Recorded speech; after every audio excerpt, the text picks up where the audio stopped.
This is a story of a memorable meal.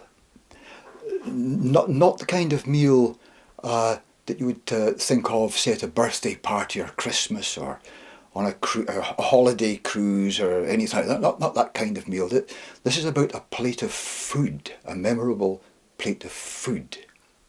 And we've all probably had such a thing. But this in particular was a plate of vegetable curry. We're going back to the 1960s, probably 1964.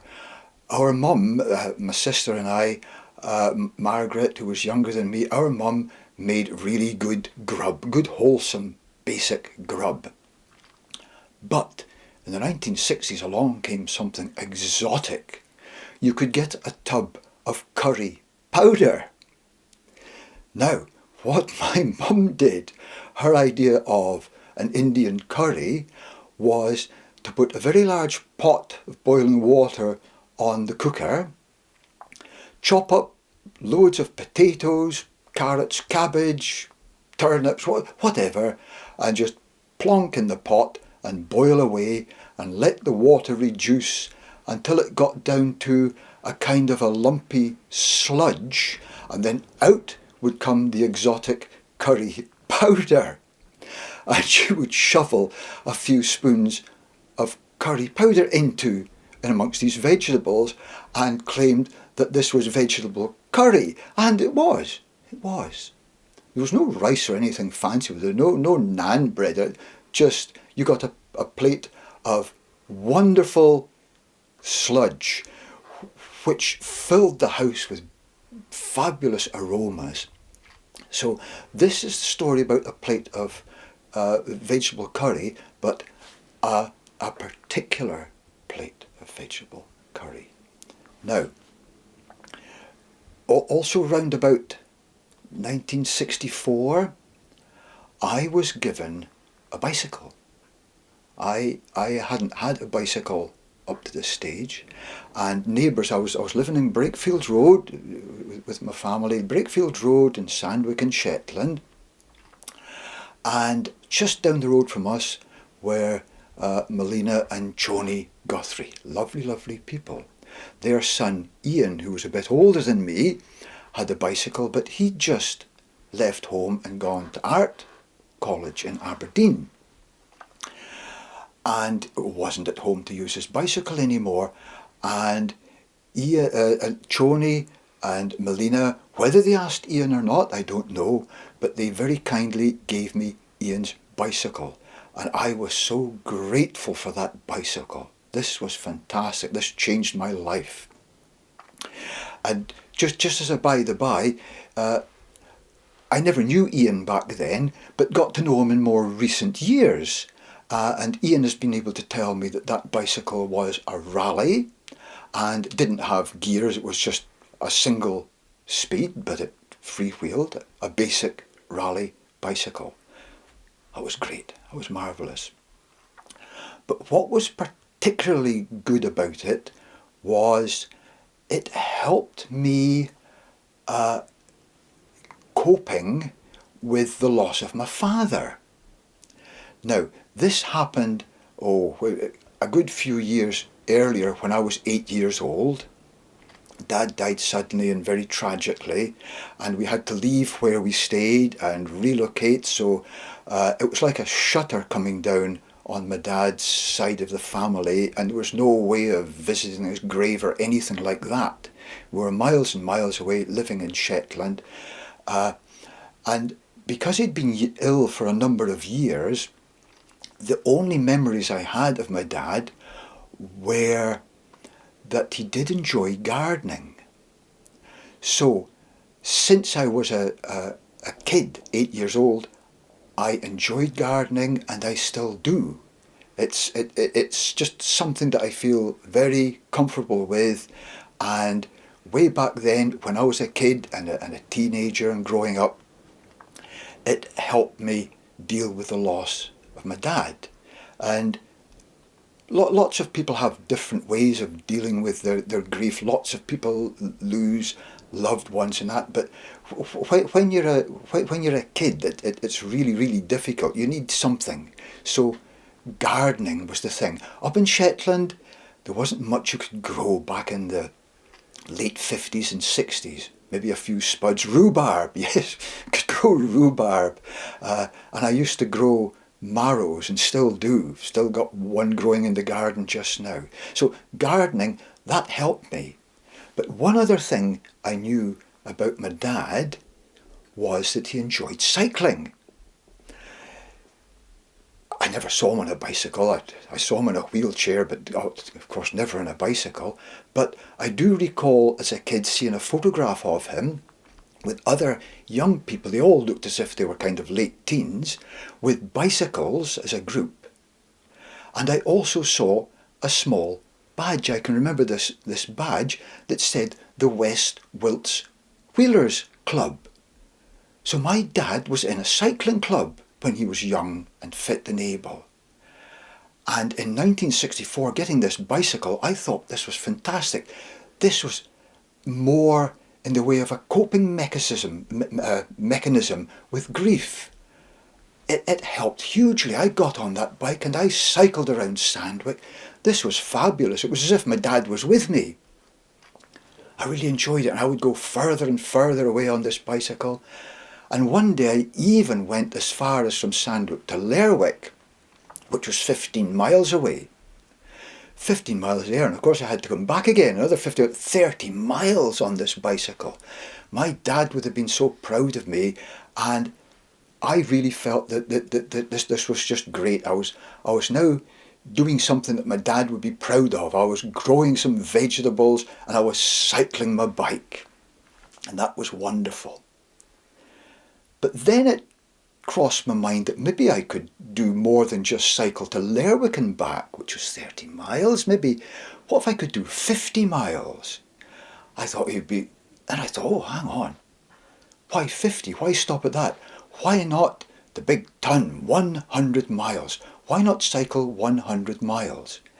And when I thought about it, because where we stayed in Sandwich, it's in the south mainland of Shetland, and that's just this long, narrow strip of land. The only way you can go is either north or south. You can't do a 100-mile circle. You either go north or south. But from Sandwich, if you went south to Sunborough, to the airport, that was 10 miles. Back again, that was 20. Up to Lerwick, 15 and back, that was at 30. That's 50 miles. And do that all over again, that's 100 miles. That's what I would do on this bicycle. So by then it would have been the year 1965. I would have been 15 years old, and it's also relevant just now to mention my sister Margaret, who would have been 12 years old. So at 15 I was going to do this cycle run, and then I don't know how it came about, but I thought, wouldn't it be good to do 100 miles non-stop without getting out of the saddle, without putting my feet down, 100 miles. So that's what I was going to do. 100-mile cycle run non-stop. But of course, you need food and water. How do you cope with that? And the other thing that worried me a bit was, how long would this take? This would take quite a few hours. What if you need a pee when you're cycling along? How do you pee when you're on a bicycle without stopping and putting your feet down? I still don't know, and if anybody knows, fine, well, keep it to yourself. I don't want to know anything about it. So I thought the way of dealing with cycling 100 miles without stopping and with dealing with one's bladder, the way to do that is to get up first thing in the morning and have nothing to eat or drink. Just get going on an empty stomach and an empty bladder. See how the first few miles go, and then we'll do something about it. And what I resolved would be done about it was I would ask Margaret if she could be at the roadside for me with a bottle of water and some jam sandwiches. Now, Margaret didn't make the mistake. I made the mistake of mentioning it to her. I didn't emphasise how important this mission was. And more still, I didn't even bother to wake her up on the morning I set off on my bicycle and remind her again that it was on, and it was very, very necessary that she had to walk from where we were in Brakefield Road up to the main road, where the Swinister Road met the main Lerwick to Sunborough Road, there was a quarry. And I would be able to go into this quarry, go round and round in circles, while Margaret passed me a bottle of refreshing water and a jam sandwich, and then perhaps later on in the journey, after she'd gone back home, she could meet me again with more water and more jam sandwiches. So, off I went early in the morning. It was a fine day, and away I went. I did the Sunborough run first of all. Fantastic, no problem at all. As you drive from Sandwick down to Sunborough, there's so much to look at. First of all, on your left, there's the settlement of Channerwick, locally known as Shandrick. Then you come to Levenwick, locally known as Levenwick.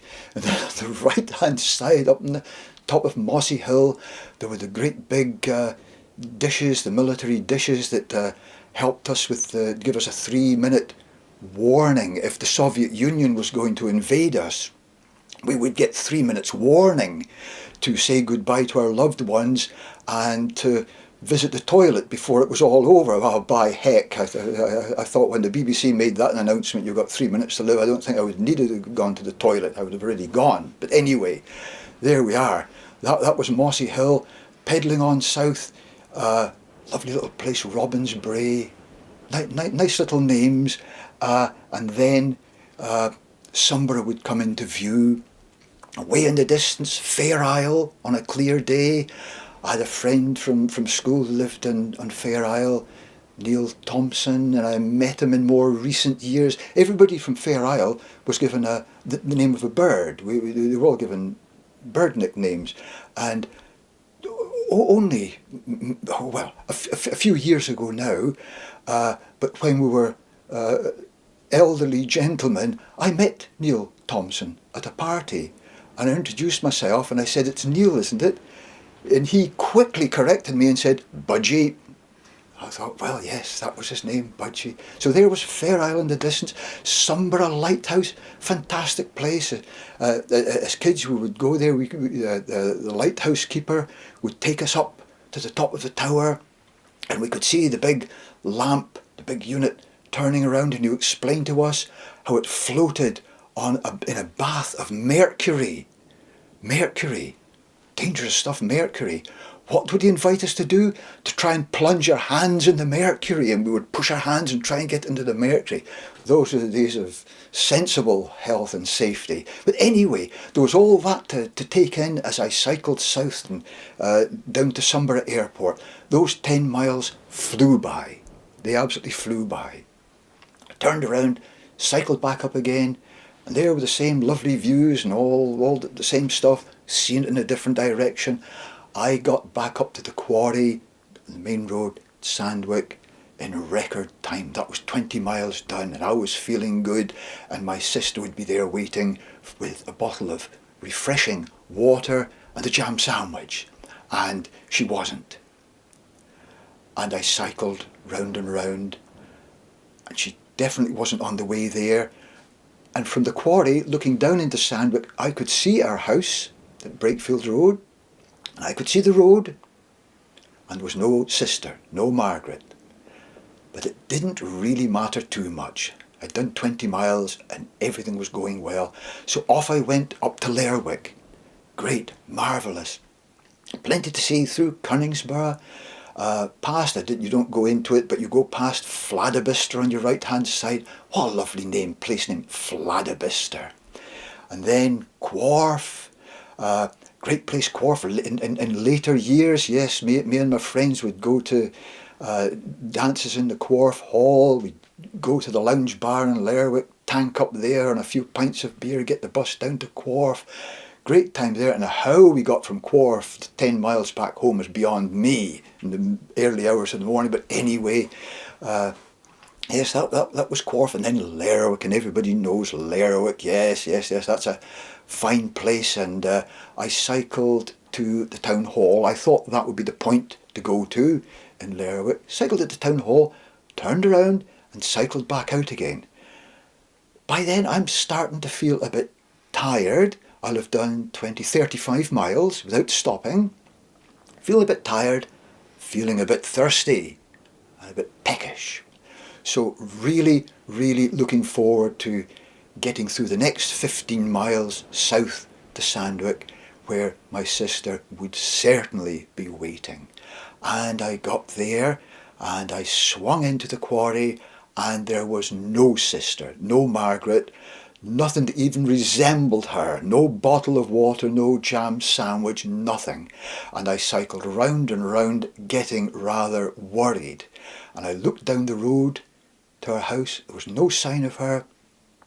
This was troubling. This was bad news. This wasn't going well. What should I do? Just keep cycling round and round in circles. And of course, the more I cycled round in circles, the more mileage I was putting in. This was going to be over and above my 100 miles. Help my bob. So the only thing I could do was head off down to Somber again. So all these beautiful views, Shandrick, Leavenwick, Fair Isle, I wasn't interested in them by then. I had no interest in them at all. I was just staring at the road ahead and pedalling as much as I could and getting really, really hydrated. I could feel a headache coming on. It wasn't going well. And I got to Somber Airport and I turned around, and getting back up the road that next 15 miles was an absolute struggle. I was exhausted. I was parched. This wasn't funny anymore.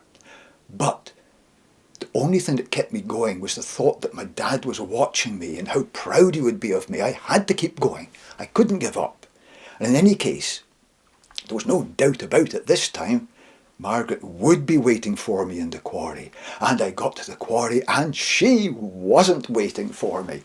She had completely forgotten about the whole thing, and I don't know what, hopefully she was at home, because the only thing I could do, there was no way I could get to Lerwick and back. I had to just freewheel downhill through Swinister to Brakefield Road, and there, hopefully, Margaret would see me. She didn't, so I cycled up and down Brakefield Road, shouting my sister's name as loud as I could. Nothing. Nobody came. Not a thing. My mother, was she in the house? I don't know. She never put in an appearance. Nobody, the whole of Brakefield Road. Nobody came out to see who this young lad was shouting his head off, cycling up and down the road. Mind you, they're all too busy phoning the police, probably. So that was pointless. It wasn't going to happen. And I seriously thought, look, I've done 75 miles. Do we call it a day at that? But I thought, that would be a failure. My dad would see me as a failure. So I had to cycle back up to the main road and cycle all the way to Lerwick. I wasn't going fast. This was snail's pace. This was a bit better than walking speed. It took forever to get to Lerwick. Forever. Turned around at the town hall, and every inch of the way back south to Sandwick, that last 15 miles was just torture. I was in serious trouble. I was barely moving, and it went on and on and on. By the time I got back home, I don't know exactly when I left the house, but it was probably something like 7 o'clock in the morning. And I don't know exactly when I got home, probably something like 5 o'clock. And I got to the gate and I fell off my bicycle and my whole body was shaking. I was trembling. I couldn't control myself. I struggled to walk and shuffle indoors, and Margaret wasn't there. Mum wasn't there. But the house was full of the smell of vegetable curry. Vegetable curry. Oh God, thank you, God, thank you. This was going to save my life, and as much water as I could drink. and I got to the table and I sat down at the table, but my hands were shaking. I was trembling. I was in a poor way. I got myself a jug of water, and I thought, no, don't gulp it all in a one, or you'll do some sort of damage to your internals. So I started sipping the jug of water, and then once I felt ready, I went to the oven door, to open the oven door, because I knew my mum had made vegetable curry for what we nowadays call lunch. Dinner back then we would have had it at about 12 o'clock. So this was a vegetable curry made at 12 o'clock that Mum had put in the oven, turned it up fully, not to keep it warm, but to keep it piping hot. So my vegetable curry that was kept piping hot was in the back of the oven, and I peered in. I thought, good God, it's a tortoise. What the hell is that? It looked rather weird. I took the plate out, put it on the table, and it was vegetable curry that had been completely overheated, had welded to the plate, had a crust on it, and it actually looked like a tortoise's shell. Well, what a job I had eating it. I had to saw through the surface, and then I couldn't separate it from the plate. I had to take my knife and chisel it off of the plate. But oh, that was the best food I have ever eaten, and the most memorable meal I have ever had. Vegetable curry and a jug of water. Fantastic. So, if anyone out there wants to create a memorable meal, something that they'll remember for the rest of their lives, because I can taste, I can smell, I can see that plate of vegetable curry now, almost 60 years later. So if you want to experience the same thing, get on a bike, cycle 100 miles without stopping, without any water, any food, set off on an empty stomach, and you will enjoy the same experience. And that will be a memorable meal to last a lifetime.